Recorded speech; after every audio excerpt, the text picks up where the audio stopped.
At ngayon po ay maaari na akong tumanggap ng inyong mga katanungan. Maraming salamat, Yusek Claire. First question, Ivy Reyes, Bilyonaryo. Hi, Yusek. Isa po sa preparations po ng House for the President's SONA, ilan po sa mga concerns nila yung deepfakes, AI, or manipulated videos of the President giving a speech. Meron na daw po kayang preparation ang palasyo in case this happens? Sa ngayon po ay wala pa po tayong detalye at malamang po sa SONA ay makakasama po ito. Dahil noong pong nagkaroon ng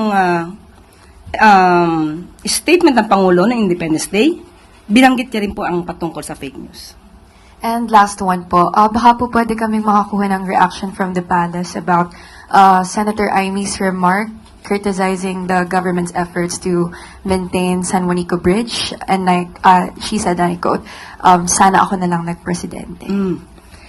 Lumiliwanag po ba ang ambisyon ni Senator Amy Marcos? Well, anyway, naging senador po ang si mahal na Senadora Amy Marcos since 2019. At malamang po ay alam naman po niya ang naging budget ng dating administrasyon patungkol po dito sa San Juanico Bridge.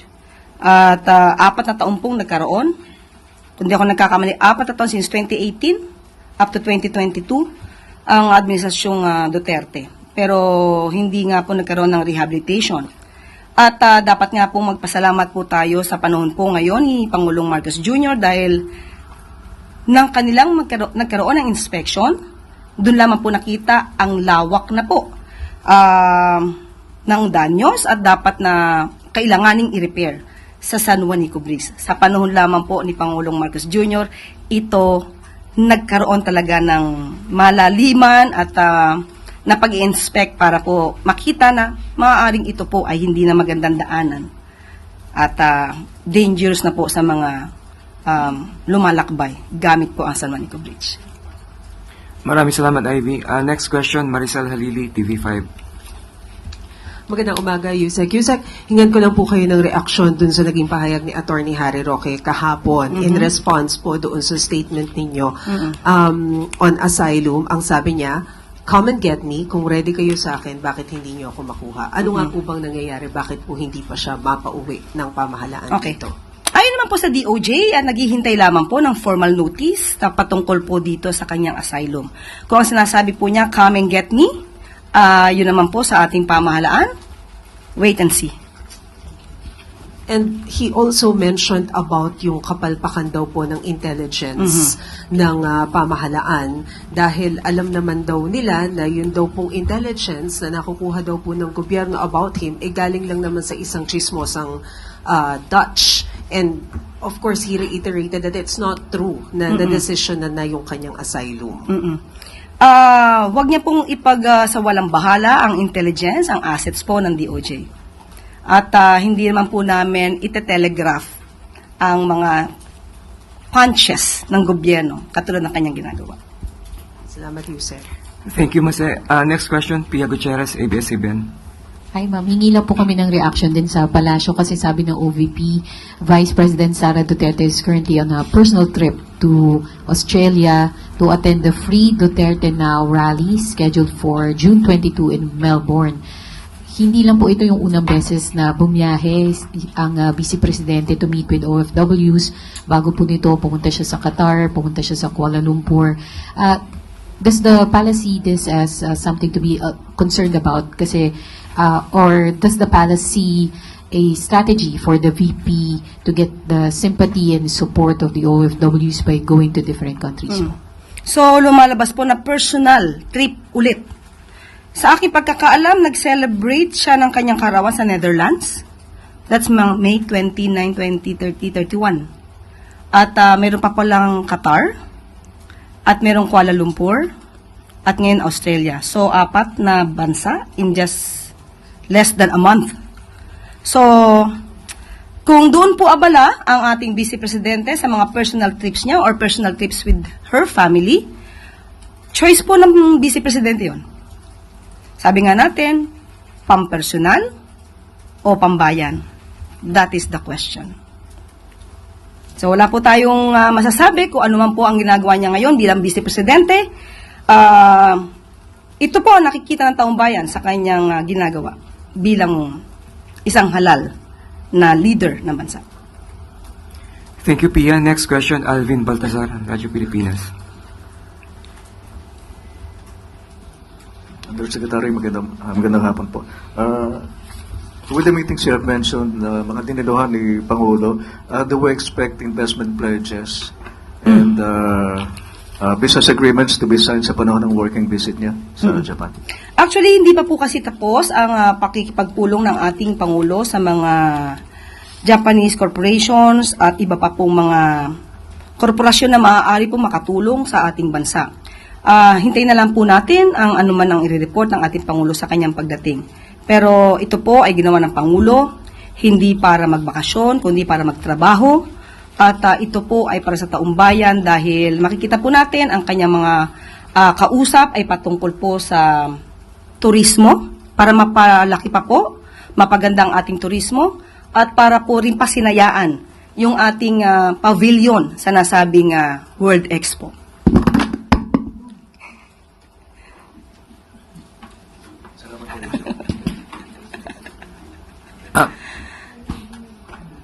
Thank you, Alvin. A follow-up question, Eden Santos.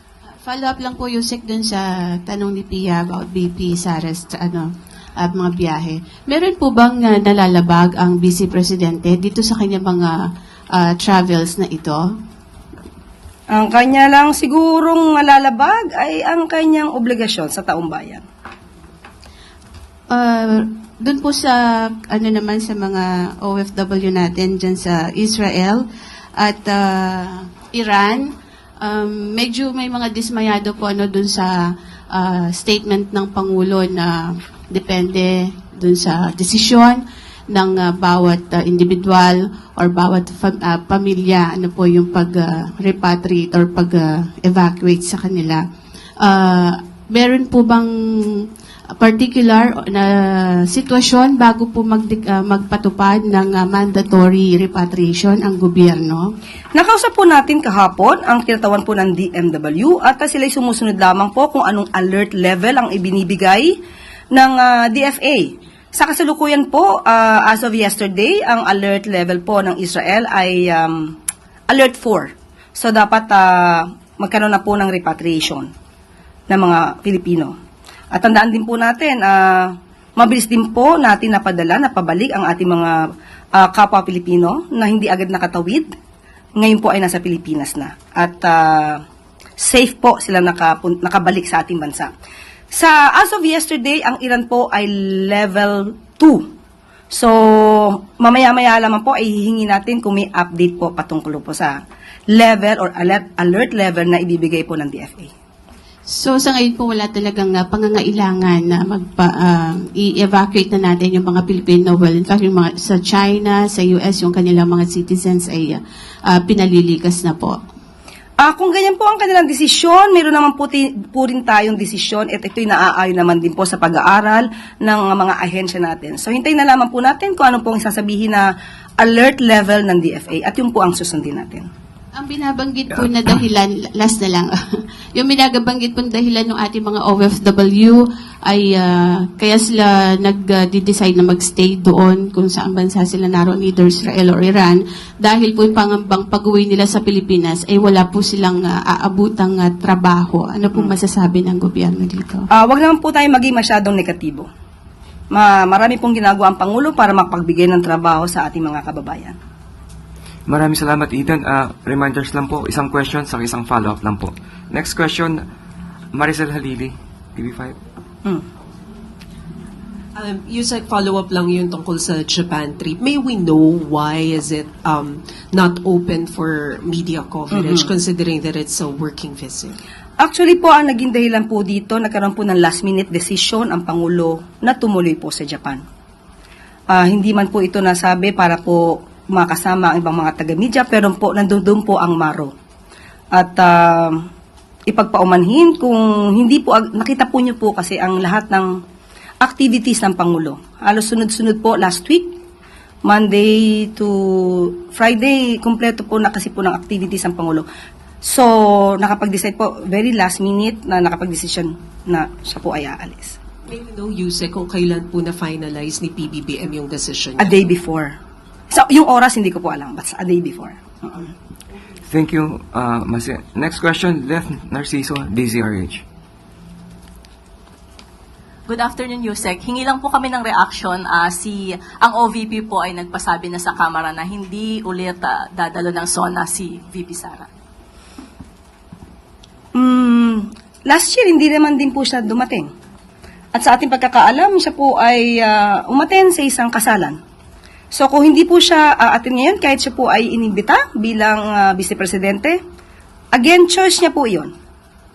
At kung hindi niya po maririnig ang mga programa at kung ano po ang naging trabaho ng gobyerno at ng Pangulong Marcos Jr., hindi po na siguro natin kasalanan yun. It's her choice. Maraming salamat, Leth. Next question, Ann Soberano, Bombo Radio. Yusek, good afternoon. I-follow up ko lang doon sa 50% na discount sa mga estudyante. Kasama po ba dito yung mga senior citizen, Yusek? Inaaral pa po yan. As much as possible, kung pwede nga pong ilibre lahat, yun ang gusto ng Pangulong. Pero aaralin po yan at hindi naman po natin agad-agad maibibigay or kakayanin maibigay. Inaaral po ngayon yan sa kasalukuyan. On the other issue, Yusek, doon naman sa pag-review ng gobyerno sa kontrata ng SIPCOR, may we know kung may update na po doon. Thank you. Sa ngayon po, hindi pa po kami nagkakausap. Ni Lua Admin Salonga. Ni Lua Admin Salonga. Pero meron siyang ibinigay sa aking mensahe. Pero mamaya siguro, since iyon ay naitanong mo, titignan natin kung anong pinaka-update. At pag nakapagbigay siya sa akin, patungkol sa SIPCOR, ibibigay po natin. Kasi ang pinakahuli po nating report dito ay yung short-term solution, nabigyan na po ng solusyon ang mga kababayan natin sa SIPCOR. So, titignan po natin yung maintenance nito, kung nagpapatuloy at regular na wala na po nagiging problema sa nasabing isla. Thank you, Yusek. Thank you, Annalyn. With no more questions, Yusek, clear. At bago po tayo magtapos, 42% ng mga Pilipino ang nagsasabing sila ay hindi mahirap ayon sa SWS survey. Batid na ang epekto ng pagpapababa ng poverty incidence sa ilalim ng administrasyon ni Pangulong Marcos Jr. At ito po ay nakikita na. Ayon ito sa April 23 to 28 Self-Rated Poverty Survey na inilabas ng Social Weather Stations or SWS. Tinukoy ng Presidente bilang mga pangunahing sanhi ng pagbaba ng poverty incidence sa bansa ang mga programa para sa improvement ng food availability and affordability, education at social welfare. Ayon pa sa Pangulo, makatutulong din ang mga inisyatiba ng gobyerno na pagaanin ang mga problemang nakakaapekto sa small-scale businesses, public utilities, transportation services at street safety. Bumaba din sa record low na 8% ang mga Pilipino nagsasabi na sila ay borderline poor. Malaki ang ibinaba nito mula sa 39% na naitala noong 2021. Patuloy lang ang administrasyon sa pagtatrabaho at upang pagaanin ang pasanin ng mga ordinaryong Pilipino. Dahil sa bagong Pilipinas, aksyon ang solusyon.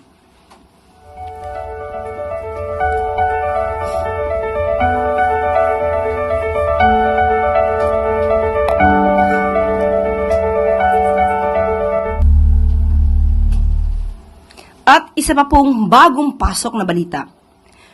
10 billion pesos worth of drugs nasabat sa Philippine Navy at PIDEA sa karagatan ng Zambales. Droga ang bumungad sa Philippine Navy at PIDEA sa kanilang pag-inspeksyon ng isang fishing boat kaninang madaling araw. Tinatayang nasa 1.5 tons ang bigat ng hinihinalang shabu. Tinawag naman itong isa sa pinakamalaking illegal drug apprehension sa kasaysayan ng Philippine Navy. Saludo po kami sa inyong patuloy na pagsuporta sa ating paglaban sa droga. At dito na po natatapos ang ating press briefing. Maraming salamat at magandang hapon para sa bagong Pilipinas.